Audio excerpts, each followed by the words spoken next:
Hey YouTube, it's actually kind of dark. I know this is okay. I'm here live. I'm just jumping on a whim, and I was just feeling the need to really connect with you on a get real heart to heart level about some things that I've been contemplating today that I think could be meaningful for you. So, as you know, my tag from my channel is helping you to become clear, productive, and influential. And I hope that you've learned through the range and the library of content I have on my channel that I'm not talking about toxic positivity. For me, getting clear means you're doing the hard, messy work to understand yourself and to clarify your heart mind, clarify your voice, clarify what's important to you. Being productive is not about getting more done so you can make more money, then you can do more and more and more and more. Being productive means that you are producing something of quality for your life that enriches your life and that means that you are showing up in your best way possible. And then when we do those things, then we are influential. We are making an impact in the world in the best way possible in our relationships and through our work and service. And so, something that I've been doing since I have healed and still healing from a shattered kneecap is triathlon training. Now, for those of you who don't know, I shattered my kneecap in an ice skating accident in November of 2022. And it was obviously horrible, easily the most painful thing I've ever experienced. But the setbacks that I experienced were much more painful than the actual event. Now, as a yoga person and a person who, one of my core values is movement, not just movement through my spiritual growth and growth as a person, but just moving my body. It was very hard to be stuck in a bed with a cast that covered my entire leg. I had wires holding my kneecap fragments together so that they could heal. Those wires began to dislodge from the place where they were anchored and wanted to push through my skin. So I had to have another surgery to get those removed. It was just a really big process. I did my physical therapy like it was my job. I was very, very committed to myself, and I kept faith that I knew that my life of movement was not over because of this setback. But part of that process for me was when I got the green light from my surgeon and from my physical therapist to move again, like a quote, regular person, big quotes there. I said, you know what? I want to celebrate movement in all ways possible, and that's with triathlon. So I never thought I'd be doing Ironman length races, but I could do sprints, which is swim in open water in a lake, and then there's a bike ride, and then a 5K run. That's 3.1 miles. And the bike ride is usually about anywhere between 12 to 18 miles. And the swim is, I think, 750 yards, something like that. Training for that was very difficult.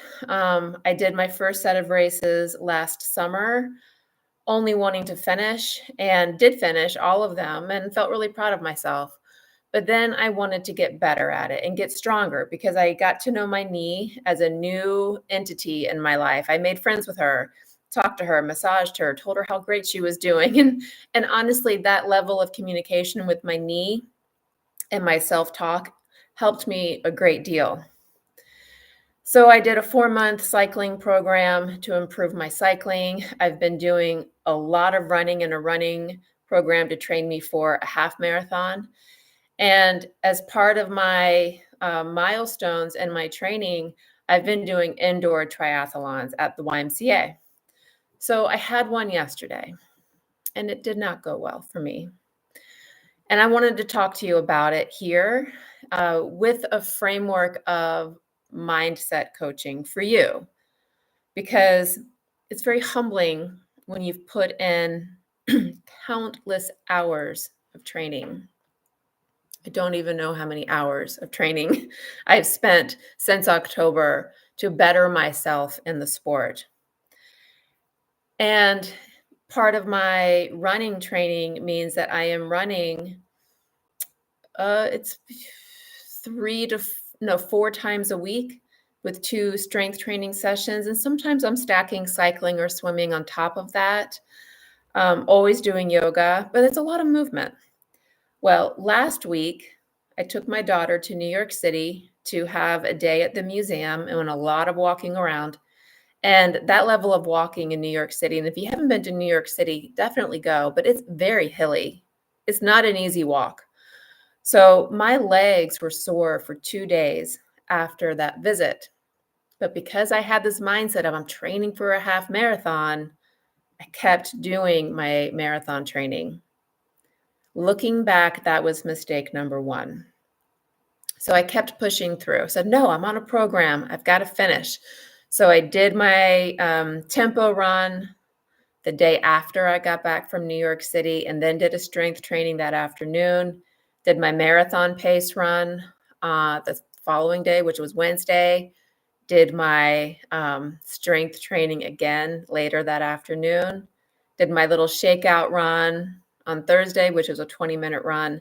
And then my long run, I knew was going to be the indoor triathlon. I had a rest day between the recovery run, shakeout run, and the indoor tri so that I could carb load and rest and get my muscles ready. But friends, it was not enough. So in the race, first of all, the pool was heated to 85 degrees, and that really threw me off. But when I got on the bike, I thought, I'm going to crush the bike. I've been doing bike training for 4 months. I was slogging through, and my legs were exhausted as soon as I got on the bike. And then I thought, okay, the bike was hard. I finished it. Let's get to the treadmill. It's a 20-minute treadmill run. I thought, I've been doing running training. This is going to go great. No, I was exhausted. And I literally thought I might not finish. I might end up walking the whole thing. Well, what the heck happened? What I realized is that I needed to slow down my flow tremendously. I needed to take a lot more rest and honor my body after that trip to New York City, even if it meant going off of the program and not being that type A personality girl who finishes things, but let it take a back seat so that I could honor my needs to then do better at the race, right? Because really doing better at the race would have meant doing better for myself throughout the week. Because then the performance after the race would have been reflective of that. And so I realized that this idea in training that 80% of it should be easy, 20% of it are your big, hard efforts. Yes, I do need to hold on to that for training. But then today, for my everyday life, I'm beginning to realize that it is a larger lesson for how I manage my life. Now, maybe you're like me. Maybe you keep a list of all the things you want to do because you care so much. I think of all of the things that I do as service.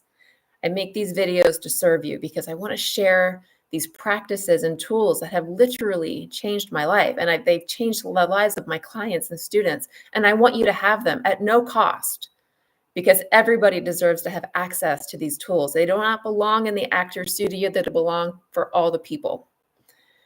And I write the blog articles because I love writing and I want to share a story and have an emotional connection with my reader. Everything I do is of service to the greater good that I've envisioned for my life. But sometimes I need to take a step back and not produce so much. Give myself permission to have a day where maybe I'm just sitting back and reading books and studying or taking naps or giving myself a day off because you know what? I actually did a few hours of work on each day of the weekend, and let's count that as adding up to a work day. So let's just rest today. Because we need to preserve our hearts and we need to preserve our minds and we need to rest. Rest is good. So what I learned from that race was that performing poorly shows me that I need to slow down. So do you find yourself not performing at the height of what you expect for yourself? Are you making silly typos in your work that you know better? Are you dropping the ball on little tasks here and there where you know better? And maybe you're beating yourself up about it. Maybe it's not that you suck at your work. Maybe that's not it at all. Maybe it's that you care so deeply that you're pressing yourself onto it so fully that you're not giving the work, the process, or yourself room to breathe. You've got to take rest, and you've got to give yourself the room to breathe, and you've got to have faith that the process is going to happen. You don't always have to press on it and keep going, doing to make it happen. It is happening.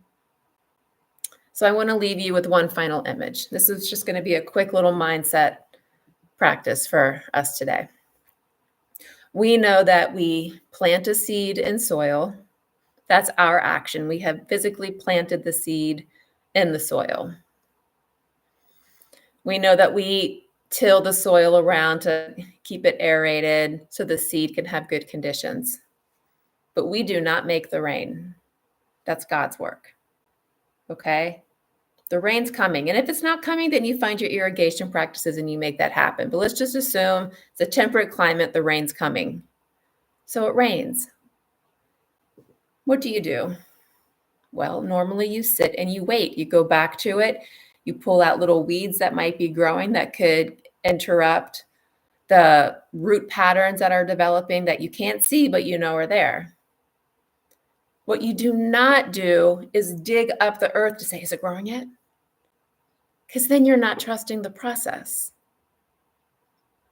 If you know that you've planted the seed for your best work, your best quality of life, and if you know that you are taking small actions every day in service of that vision for your life and how you show up, you're leveling up every day. If you know that you are doing that work in your heart and your mind and taking care of yourself and loving your community, all of that beautiful stuff, have faith that that manifestation is happening.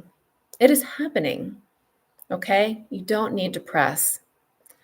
So share that with you off of a lesson I learned difficultly yesterday at my race. I see